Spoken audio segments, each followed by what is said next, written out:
Premièrement, le on-off, c'est pour la mettre en marche ou l'arrêter. Là, elle est à on. Ensuite, les flèches ici, le thème pour température, c'est pour descendre ou monter la température. C'est affiché aussi sur la machine. Correct. Parfait. Les modes de fonctionnement vont être affichés à gauche de la manette. Si je pèse une fois sur mode cool, c'est la climatisation.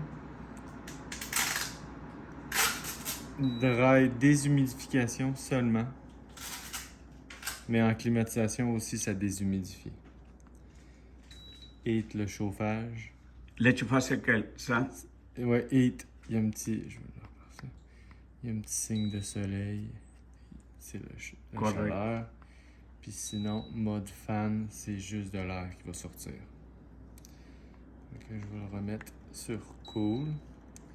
Ensuite, il y a 3 vitesses de fan. C'est le ventilateur à l'intérieur. Ça va être affiché ici. Ça serait basse vitesse, moyenne vitesse, haute vitesse ou automatique. Ici, on peut déplacer l'air de droite à gauche aux deux places. Et comme ça serait droit. Correct. Super pour l'instant. Ça, le sleep, je pense pas que vous allez vous en servir. C'est le mode nuit. Si jamais le bruit vous dérange dans la chambre, mais c'est quand même loin de la chambre. Je pense pas que ça va servir. Sleep.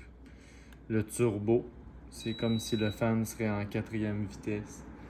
Ça va marcher vraiment plus rapidement pendant 30 minutes. Correct. Au bout de 30 minutes, le turbo va s'arrêter tout seul. Ça affiche aussi sur la machine qui est sur le turbo. On voit là, c'est plus rapide que ça peut être. Le self-clean, c'est quand qu'on va passer de cool à heat. Avant de le mettre en chauffage, on pèse sur self-clean. Ça va ôter l'humidité qui pourrait rester dans le fond de la machine. Fait à l'automne, on pèse sur ça. Okay. Le silence, c'est le fan sous silencieux. C'est très rare qu'on se sert de ça, silence, parce qu'il n'y a presque pas d'air qui sort. Ah, correct. Les timers, on peut dire avec timer on, exemple timer on. Dans combien de temps que je veux que la machine se mette en marche. Par exemple, dans 3 heures, la machine partirait, ou dans tant de temps, je veux qu'elle arrête. Ah, ici, on les programme pour les heures qu'on voulait. À partir de maintenant, ça veut dire si j'ai dit... de maintenant, exemple, je dirais que dans 3 heures, se mettre à on. Elle va à recommencer dans 3 heures. On commence maintenant et va arrêter juste à 3 heures? Elle va arrêter dans 3 heures. Ah, correct, correct. Ouais, c'est ça. Est-ce qu'on peut le programmer pour que commence, on va dire, à 4 heures de l'après-midi? Non, malheureusement, il n'y a pas d'heure sur la manette. On peut pas dire à telle heure je veux qu'elle parte ou qu'elle arrête. Mais, souvent, là, ce qu'on fait, là, c'est qu'on met on le met à la bonne température qu'on veut, là, puis on la laisse virer toute la journée. La machine, quand elle atteint sa température, elle arrête de fonctionner.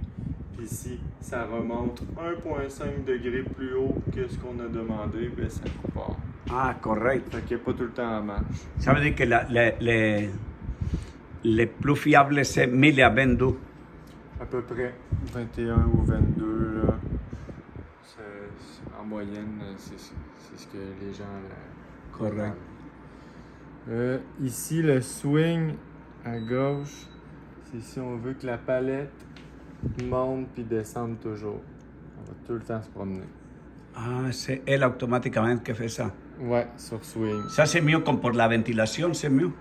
Des fois, ça peut être bon pour la climatisation.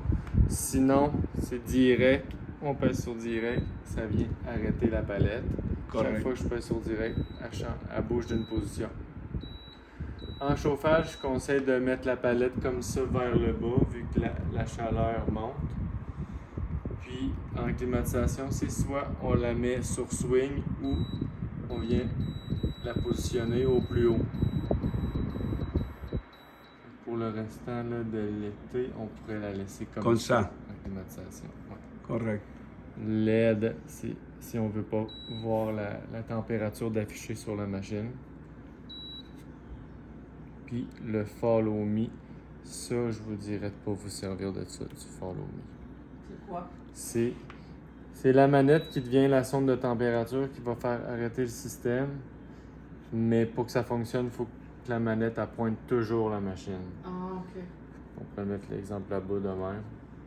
Puis tout est ouvert ici. Je pense qu'on est mieux de ne pas s'en servir. Faut pas que le petit bonhomme-là soit Ouais. affiché. Puis là, la sonde de température avec dans le retour d'air au-dessus. Fait que quand, par exemple, elle va lire qui fait 22 au-dessus, ben là, elle va arrêter. Ici, défrost, c'est quand que la machine elle marche en chauffage puis qu'elle devient trop glacée à l'extérieur à part un dégivrage. Ça se fait tout seul, mais l'eau va s'égoutter sous la machine à l'extérieur quand il y a des givres. Puis ça peut faire plusieurs défrosts dans la même journée, c'est normal. Ça dure à peu près 5 minutes du défrost. Fait que vous surveillez la neige tout le tour puis en dessous de la machine en chauffage.